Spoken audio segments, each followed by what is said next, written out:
Well, it was a rainy one in Cincinnati, but the Padres came out on top with some long ball. They took game one from the Reds 6-2, and they brought their record back up to 500. Off to Great American Ballpark we go. The Padres got on the board early, scoring 2 in the first inning. Then home runs from the Wills. It was a good day to be a Will. Venable and Middlebrooks getting the home runs there. Corey Spangenberg and Alexei Marista also got in the offensive action, making it a 5-0 lead. The Reds got a few runs in the fifth inning before a rain delay.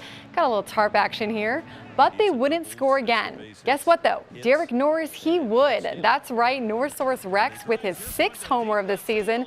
That guy is part catcher, part long ball specialist, part great beard. Padres win 6-2. Game 2 of the series is tomorrow with Andrew Castro on the mound. Well, the only thing more inspiring than an Olympic athlete is a Paralympic athlete. Yesterday, Chula Vista native and U.S. Paralympic soccer team captain David Garza stopped by our studios. Well, if you're not going to be in contention for the title, I guess something's got to happen to make it exciting, and it did. Best piece of news the Padres have had in quite a while, right? So it's a good thing for the organization. That's right. The Padres made history last night when outfielder Matt Kemp hit for the cycle for the first time since the franchise began 46 years ago.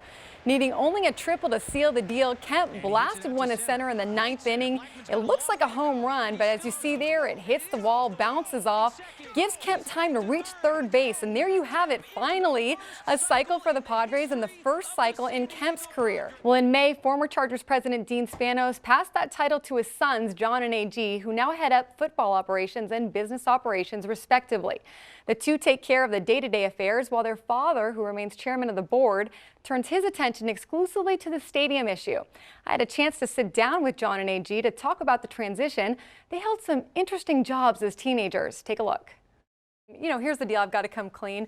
There wasn't any real sports going on tonight, so yes, everyone was watching the ESPYs. ESPN held its annual awards show tonight in Los Angeles. I don't think that we should associate you filling in with this particular bit of news you're going to pass trend, on right? again. It happens every time. Every time I'm at this desk, it seems like we're talking about a winless game. So I don't know what that's saying. A bad game, exactly. We had a good week, too, down at Chargers Park today with LT in town for the announcement that they're going to retire his jersey. And I know you got a chance to hear him and talk to him, so it's always good to see LT. And great to see all the players that showed up, the former players, the current players, to ring that in. It was fun to see that. And one other thing, too, Melvin Gordon, who's going to be the running back. You saw LT talk about Melvin Gordon.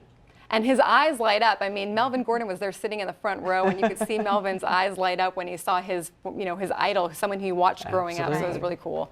And I don't know much about horse racing, but the Belmont's supposed to be tougher because it's a longer race or something. It's a longer race, exactly. And a lot of the winners of that race, 6 of the last 12, they didn't take part in one of the other 2 races, so they rested up. SDSU running back DJ Pumphrey needs just 71 yards to reach 4,000 for his career. Only Marshall Falk has rushed for more yards in an Aztecs uniform. We'll have all those highlights from the game at 11, so that'll be good to watch. And you know what? Look for Marshall Falk to be the first to congratulate DJ if he gets that record. Absolutely.